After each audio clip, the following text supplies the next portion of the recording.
DJ বাপি presentation. আমাকে তো কেউ আর মানবে না। উনি কি করলেন যে একমাত্র আমাকে বাঁচাতে পারে কে? এই গুরুই বাঁচাতে পারে। গুরুদেবের কাছে বলছে, গুরুদেব গুরুদেব ওহে গুরুদেব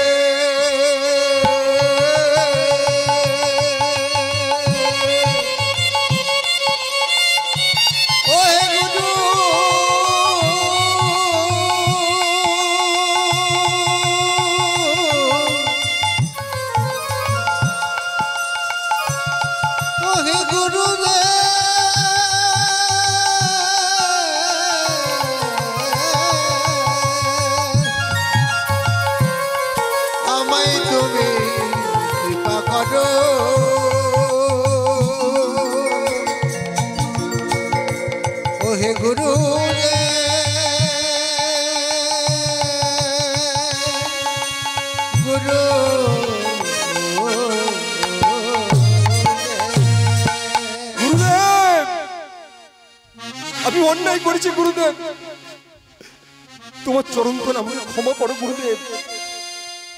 আমি তোমার পুত্র, তুমি আমার পিতা। পুত্র যদি ভুল করে থাকে পিতা নিশ্চয়ই তাকে ক্ষমা করে। বেশ, শোনো দেবরাজ ইন্দ্র, তোমাকে আমি আশীর্বাদ করছি। আমি যে অভিশাপ করছি এই অভিশাপ বিফলে যাবে না, কারণ ব্রহ্ম বাক্য কোনদিন বিফলে যায় না। আমি তোমাকে অভিশাপ করছি, শুনে নাও। আমি তোমাকে আশীর্বাদ করে করব। এই যে দেখছো জগন্নাথ ক্ষেত্র, লীলাচল ধাম, তুমি এই যে ব্রহ্মকুণ্ড আছে, এই ব্রহ্মকুণ্ডের জলে তুমি স্নান করবে। করার পরে তোমার যে রূপ, এখানে তোমার পাপ ক্ষয় হবে। পাপ ক্ষয় হওয়ার পরে তবে তুমি ফিরতে পারবে ইন্দ্রলোকে। কিন্তু সে তো অনেক দেরি গুরুদেব, অনেক দেরি। একটা যুগ আমাকে পাপ ক্ষয় করতে হবে। হ্যাঁ হ্যাঁ হ্যাঁ, বেশ। আমি শুনেছি ভগবান শ্রীকৃষ্ণ তিনি ভক্ত বাঞ্ছা কল্পতরু শ্রীকৃষ্ণ। আমি ভগবান শ্রীকৃষ্ণের কাছে যাব, ভগবান শ্রীকৃষ্ণর আমি জপ করব। আমি তাকে আনবো, এনে আমার অভিশাপ মুক্ত করব। বেশ, দেবরাজ ইন্দ্র চলে এলেন কোথায়? কালিন্দী নদীর তীরে এসে তিনি জপ করছেন। কি জপ? শ্রীকৃষ্ণ শ্রীকৃষ্ণ শ্রীকৃষ্ণ হে কৃষ্ণ নিতাই গৌর বংশ হরি হরি হরি শ্রী কৃষ্ণ গোবিন্দ হরে মুরারি হে নাথ নারায়ণ হে বাসুদেব। শ্রী কৃষ্ণ গোবিন্দ হরে মুরারি হে নাথ নারায়ণ বাসুদেব। শ্রী কৃষ্ণ গোবিন্দ হরে মুরারি হে নাথ নারায়ণ হে বাসুদেব। শ্রী কৃষ্ণ গোবিন্দ হরে মুরারি হে নাথ নারায়ণ বাসুদেব। শ্রী কৃষ্ণ গোবিন্দ হরে মুরারি হে নাথ নারায়ণ বাসুদেব। শ্রী কৃষ্ণ গোবিন্দ হরে মুরারি হে নাথ নারায়ণ বাসুদেব। শ্রী কৃষ্ণ গোবিন্দ হরে মুরারি হে নাথ নারায়ণ হে বাসুদেব। শ্রী কৃষ্ণ গোবিন্দ হরে মুরারি হে নাথ নারায়ণ বাসুদেব। শ্রী কৃষ্ণ গোবিন্দ হরে মুরারি হে নাথ নারায়ণ হে বাসুদেব। শ্রী কৃষ্ণ গোবিন্দ হরে মুরারি হে নাথ নারায়ণ বাসুদেব। কৃষ্ণ কৃষ্ণ গোবিন্দ হরে মুরারি হে নাথ নারায়ণ বাসুদেব। কৃষ্ণ হরে মুরারি হে নাথ নারায়ণ বাসুদেব। আজ শ্রী কৃষ্ণ গোবিন্দ হরে মুরারি হে নাথ নারায়ণ বাসুদেব।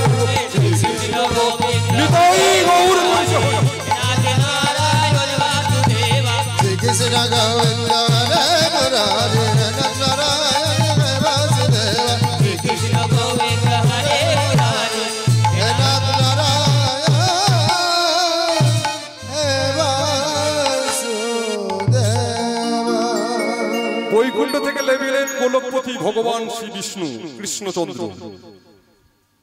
ইন্দ্র, একই তুমি আমাকে স্মরণ করলে কেন?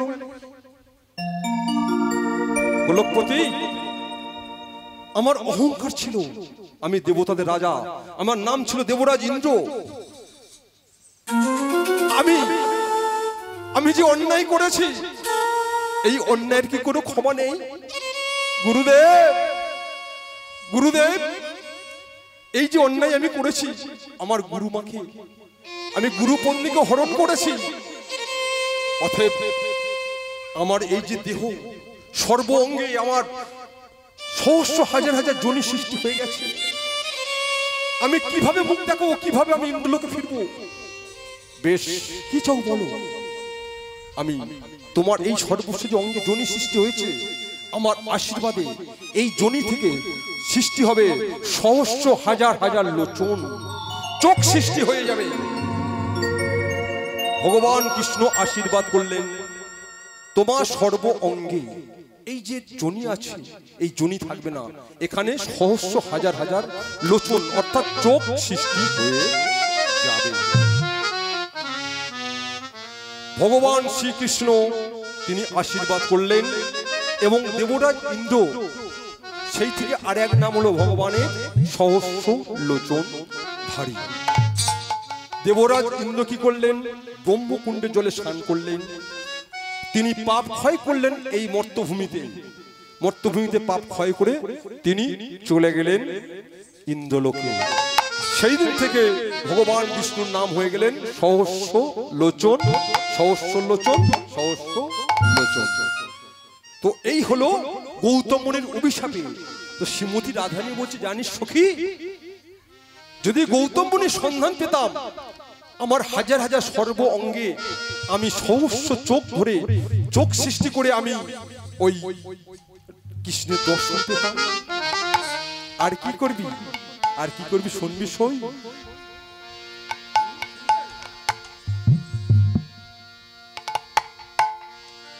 আজি কৃষ্ণ এলো বৃন্দাবনে, উলুধ্বনি।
চল রে আমার মধুর বৃন্দাবন, যমুনার ধারে ধারে তামালারি মন। চল রে আমার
শুনলো শুনলো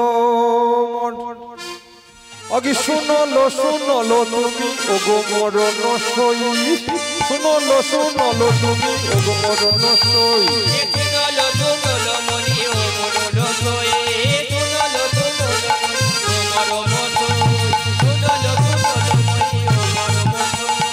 শুনলো শুনলো মনি ও মরণ আজি শুনলো শুনলো শুনলো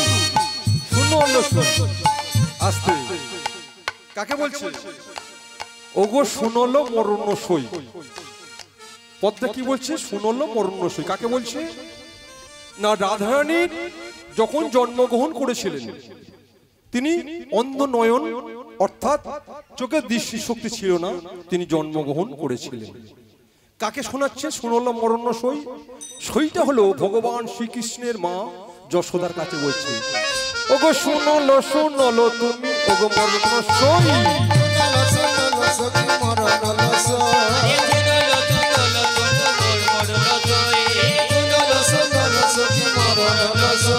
শুনলো শুনলো শুনলো তুমি আমার কথা শোনো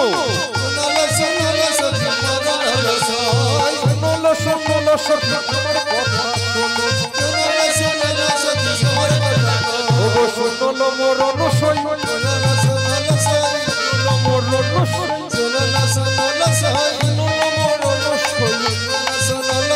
আমার কথা শোনো বলি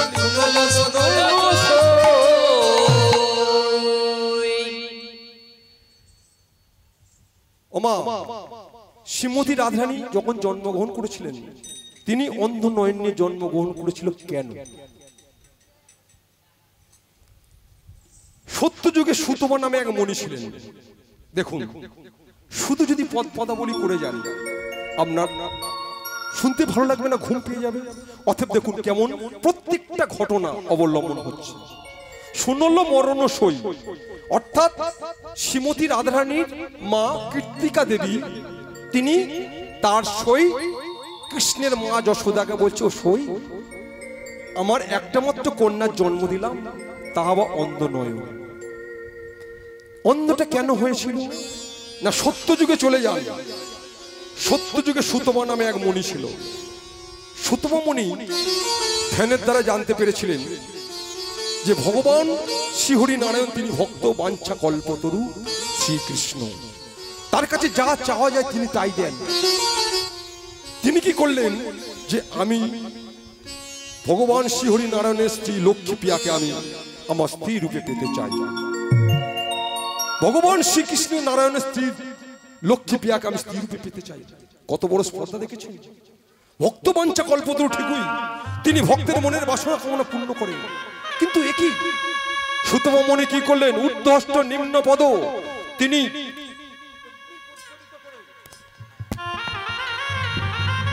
অগ্নি প্রজ্বলিত করে তিনি তপস্যা শুরু করে দিলেন তপস্যা করছেন কত বছর তপস্যা করেছিলেন 40,000 বছর তপস্যা করে সুতপা মণি যখন তপস্যা করছে গোলক থেকে ভগবান বিষ্ণু নেমে এলেন সুতপা মণি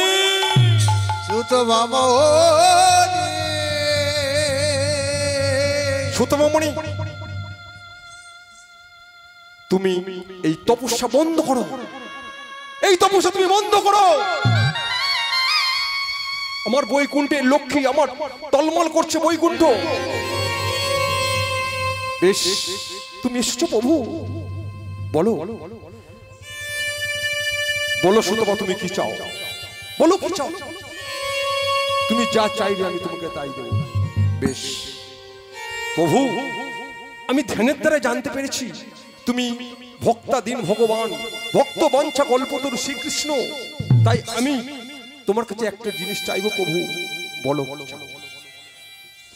যে লক্ষ্মী প্রিয়া তোমার স্ত্রী ওই লক্ষ্মী প্রিয়াকে আমি স্ত্রী রূপে পেতে চাই অসম্ভব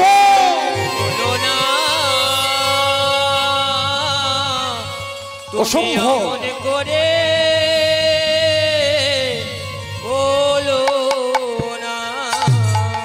অসম্ভব সুতপা তুমি অন্য কিছু চাও টাকা পয়সা ঘর বাড়ি তুমি বলো কি চাও তুমি অমরত্ব লাভ করতে চাও অমরত্ব? আমি অমরত্ব লাভ করতে চাই না। আমার একটাই বাসনা, একটাই কামনা, একটাই লক্ষ্য, আমি তোমার স্ত্রী লক্ষ্মী প্রিয়াকে আমার স্ত্রী রূপে আমি পেতে চাই। ভগবান বিষ্ণু চলে গেলেন লক্ষ্মীর কাছে গিয়ে চিন্তিত হচ্ছে। চিন্তা করতে করতে সেই সময় লক্ষ্মী বলছে, প্রিয়া, প্রিয়ে, তুমি এত চঞ্চল কেন? কিসের চঞ্চল? কিসের এত ব্যাকুলতা? লক্ষ্মী, শুনবে তুমি? যে ভক্ত ওই যে তপস্যা করছে, ওই ভক্তের মনের ইচ্ছে কি জানো? তোমাকে স্ত্রী রূপেও পেতে চায়। প্রভু, স্ত্রী রূপে যদিও পেতে চায়, এটা তার অপরাধ নয়। কেন জানো? তুমি হচ্ছে ভক্ত বাঞ্ছা কল্পতরু, তুমি ভক্তাধীন ভগবান। ভক্তের মনের বাসনা করাই, পূর্ণ করাই তোমার কর্তব্য। তুমি যদি না ভক্তের মনের বাসনা পূর্ণ করতে পারো, তোমাকে কেউ ভগবান বলবে না, তোমাকে কেউ ভগবান বলে ডাকবে না। যাও, তুমি কথা দাও, তুমি কথা দাও প্রিয়ে, ওই সুতপা মণিকে তুমি কথা দাও। কিন্তু একটা শর্ত জানো প্রিয়, একটা শর্ত কি? সত্য যুগে নয়, ত্রেতাতে নয়, ত্রেতাতে আসবো, তুমি হবে রাম অবতার, আর আমি হব সীতা, বনবাসে থাকবো, অনেক লীলা। ওই লীলা সমাপ্ত করার পরে আসবে দাপর যুগ।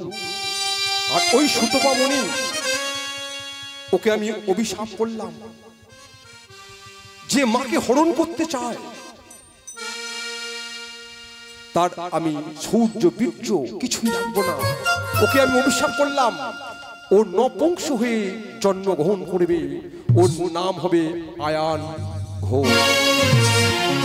আয়ান ঘোষ, আয়ান ঘোষ।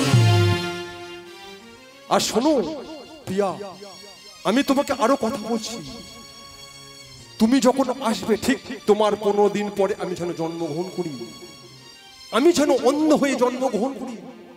শুধু তাই নয়, যখন অন্ধ হয়ে জন্মগ্রহণ করব, তোমার পরশে যেন আমি দৃষ্টি ফিরে পাই।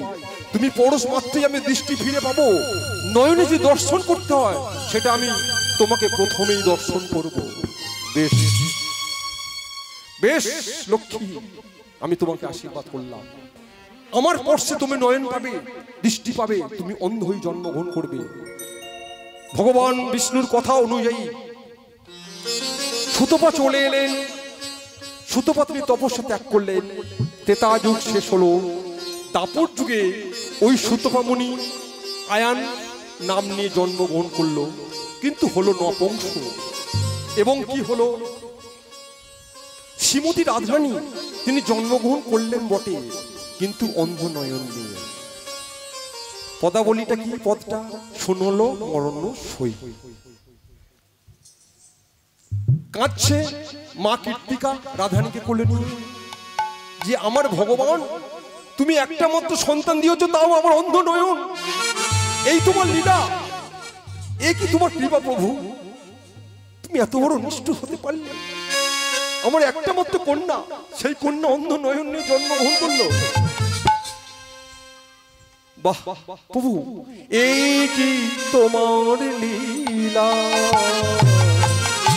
এই কি তোমার খেলা প্রভু, এই কি তোমার লীলা, এই কি তোমার খেলা।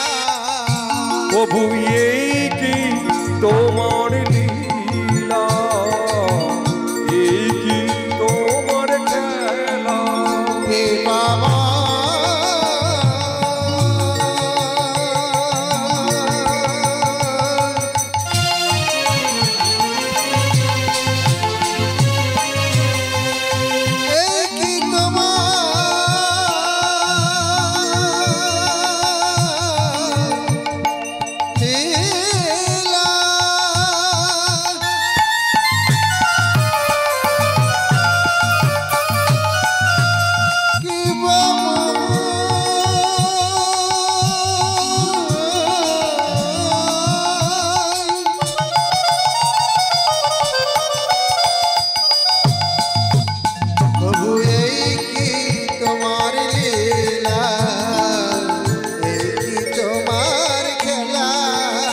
প্রভু এই কি তোমার লীলা, এই কি তোমার খেলা, প্রভু এই কি তোমার লীলা,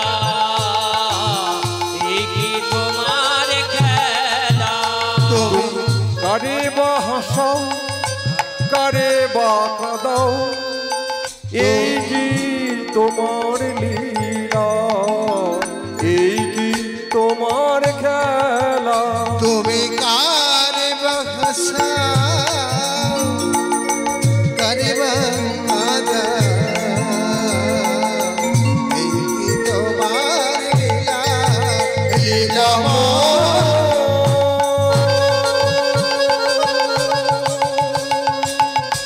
নিতাই গৌর বংশে হরি হরি হরি হরি হরি।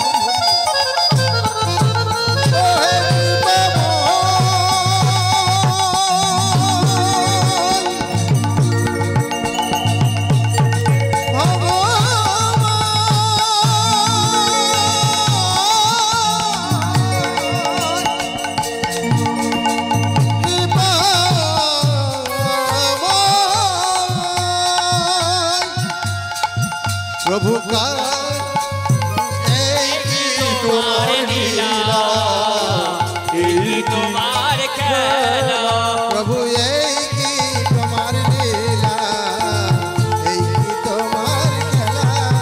প্রভু এই কি তোমার লীলা, এই কি তোমার খেলা। নিতাই গৌর বংশে হরি হরি হরি। তোমার খেলা।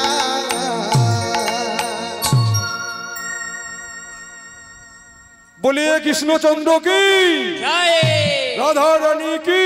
জয়। আচ্ছা মা, ঘুম পাচ্ছে কি আমা? অনেকটা রাত হয়েছে তো তাই কি গভীর। দেখুন, বর্তমান দিনে আমরা সারা ওয়েস্ট বেঙ্গলে কীর্তন করি, এমনকি বাংলাদেশ আমরা চলে যাই। তো মানুষ আগেকার দিনে যে হরিবাসর চলতো, দুদিন তিন দিন চার দিন ধরে হরিবাসর চলতো, এত ঘন ঘন এলাকায়, এত কাছাকাছি 200-300 ফুটের মধ্যে হরিনাম চলছে, তো মানুষ কত দেখতে পারে নাকি, সেটা একটা ব্যাপার। আর আজকের এখানে হচ্ছে, কালকে ওই পাড়ায় হচ্ছে, তাহলে প্রত্যেকটা দিন একটা কানের মধ্যে হরিনামের আওয়াজ আসছে। এই হরিনামটা কিন্তু সত্য যুগে ছিল না, ত্রেতা যুগে ছিল না, দাপর যুগে ছিল না।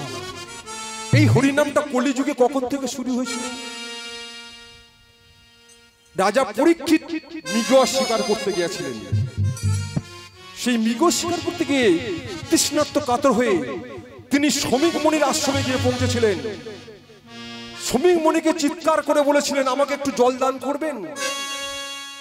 শ্রমিক মণি তিনি ধ্যানে মগ্ন ছিলেন, কোনো কর্ণপাত করেননি। তো শ্রমিক মণি কি করেছেন, তিনি ধ্যানের মধ্যে আছেন। রাজা পরীক্ষিত অহংকারে মত্ত হয়ে, আমি রাজা, আমি হস্তিনাপুরের রাজা, আমার নাম পরীক্ষিত, তুমি আমাকে উপেক্ষা করছো। ধনুর অগ্রে তুলে নিয়েছিলেন একটি মৃত সর্প, শ্রমিক মণির গলায় পরিয়ে দিয়েছিলেন। কিন্তু শ্রমিক মণির পুত্রের নাম ছিল সিংহী। সে এসে দেখছে তার পিতার গলায় মৃত সর্প। কে এমন করলো, কে এমন পাষণ্ড, লজ্জা করলো না? আমি এই যমুনা সরস্বতীর জল হাতে নিয়ে আমি তাকে অভিশাপ করছি, আজ থেকে সেই পাষণ্ড যেন 7 দিনের মধ্যে তক্ষ দংশনে মৃত্যু হয়, তক্ষ দংশনে মৃত্যু হয়। পাশেই ছিল পরীক্ষিত। পরীক্ষিতের নাম, গুরুদেবের নাম ছিল। সঙ্গে সঙ্গে ছুটতে ছুটতে চলে গেলেন গুরুদেব। গুরুদেব গুরুদেব গুরুদেব, এই যে রাস কিছুক্ষণ পরে শুরু হবে। গুরুদেব গুরু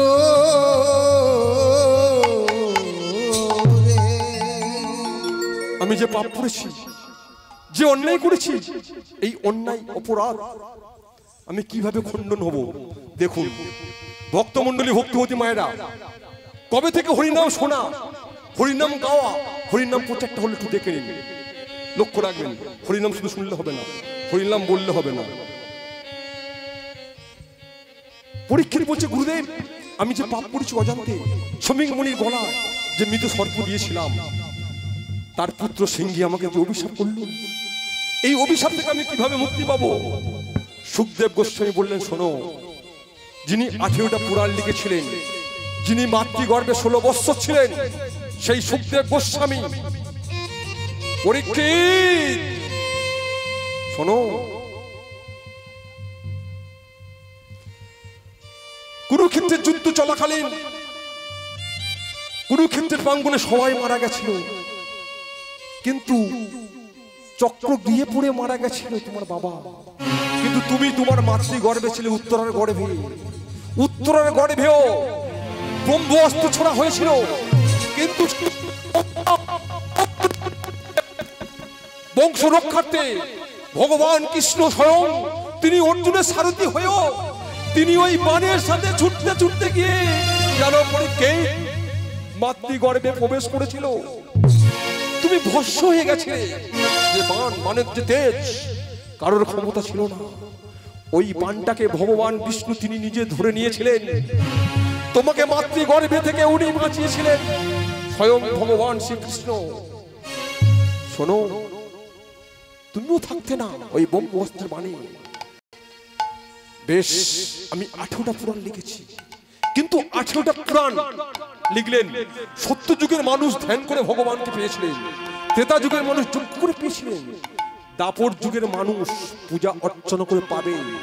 কিন্তু কলি যুগের মানুষ কিসে উদ্ধার হবে জানো? দেখো, 18টা পুরাণে কোনো জায়গায় লেখা ছিল না, একটা পুরাণে